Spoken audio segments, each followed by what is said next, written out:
জমবে মানে কি, মানে আমরা তো এই জমজমাট ইন্ডাস্ট্রি চাই সবসময়, জমে ক্ষীর হবে, জাস্ট ওয়েট। খুব ভালো লেগেছে, সত্যি খুব ভালো ছিল। থ্যাংক ইউ সো মাচ ভাইয়া,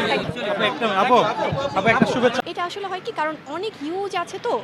এবং আরেকটা কথা বলি আপনাদেরকে, সেটা হচ্ছে যে অনেক সময় অনেকে যে কোনো একটা কিছুতে সাক্ষাৎকারে একটা কিছু বলে দিলে ওটা নিয়ে আবার খুব চটকদার হেডলাইন দিয়ে নিউজ হচ্ছে, কিন্তু এটা কেউ খেয়াল করছে না যে এটা সত্যতা কতটুকু। যিনি সাক্ষাৎকার দিচ্ছেন বা যিনি কথাটা ইন্টারভিউতে এসে বলছেন, তিনি কি ভাইরাল হওয়ার জন্য বলছেন একটা মিথ্যা কথা, বা তিনি কি তার নিজের দিকে অ্যাটেনশন নেওয়ার জন্য বলছেন। বাট এটা নিয়ে কিন্তু অনেক সংবাদ মাধ্যমে যারা রিনাউন্ড সংবাদ পত্রিকা, তারা কিন্তু একটা অন্যভাবে মানে হেডলাইন দিয়ে দিচ্ছে।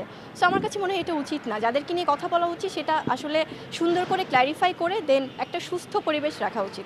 মা দিবস আমার কাছে মনে হয় যে আসলে মা এই শব্দটা সবচেয়ে বেশি আপন, সবচেয়ে বেশি কাছের, সবচেয়ে বেশি ভালোবাসার। আমি আমার মাকে যেমন সবচেয়ে বেশি ভালোবাসি, তেমনি আমার সন্তানের কাছে আমিই হচ্ছে পুরো পৃথিবী, শেহজাদের কাছে। তো সেখান থেকে যখন ওর মুখে মা শব্দটা শুনতে পাই, আমার কাছে মনে হয় যে এই পৃথিবীর কোনো কিছুই তখন আর ম্যাটার করে না। তখন মনে হয় যে আমার স্বর্গ তো আমার সামনেই। তো সেখান থেকে খুব ভালো লাগে। আর মা দিবস তো আসলে প্রতিদিনই, কারণ আমার পথ চলা বা আমার এই জার্নিটা আমার ছেলের সাথে তো প্রত্যেকটা মোমেন্ট, প্রত্যেকটা দিন। তো সেখান থেকে তারপরও যে একটা দিন স্পেশাল রাখা হয়েছে মাদেরকে দারুণভাবে সম্মানিত করার, সেটা আমি অ্যাপ্রিসিয়েট করি। আমি বলবো যে এটা খুব ন্যাক্কারজনক, খুব নোংরা। কারণ যখন রাজ্জাক স্যাররা কাজ করেছেন, যখন মান্না স্যাররা কাজ করেছেন, যখন সালমান শাহ স্যাররা কাজ করেছেন, শাবানা ম্যাডামরা কাজ করেছেন, ববিতা ম্যামরা কাজ করেছেন, তখন কিন্তু এসব ছিল না আসলে। মানে অ্যাটলিস্ট হয়তো অনেকে বলবে তখন হয়তো ফেসবুক ছিল না বলে এগুলো অতটা ছড়ায়নি, কিন্তু আমার কাছে মনে হয় এই প্র্যাকটিসটা তখন ছিল না।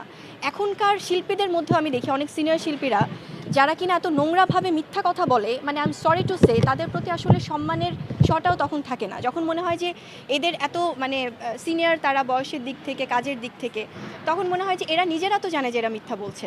তো ওই যে জবাবদিহিতার জায়গা তাদেরও থাকবে।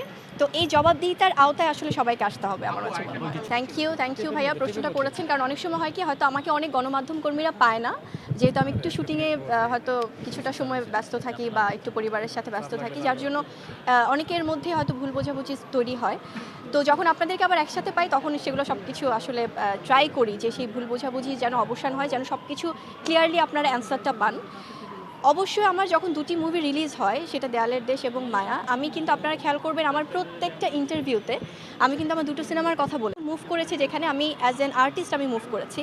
মায়া সিনেমার যখন আসলে তারা প্ল্যান করেছে, আমি অবশ্যই তাদের সাথে ছিলাম এবং তাদের সম্পূর্ণ কন্টেন্টগুলো আমার ভেরিফাইড পেজ থেকে শেয়ার হয়েছে। তো এক্ষেত্রে আসলে আমার মনে হয় যে এটা হয়তো অনেকেই বলার জন্য বলছে, বাট একদমই না। আমাদের শিল্পীদের মধ্যে সেই আন্ডারস্ট্যান্ডিং আছে। আমার মায়া সিনেমার যিনি পরিচালক, প্রযোজক, আমার দেয়ালের দেশের যিনি প্রযোজক, পরিচালক, সবার মধ্যে আমরা সেটা প্ল্যান করেই করেছি। সামনে কোরবানিদের তো খুব একটা সময় বাকি নেই।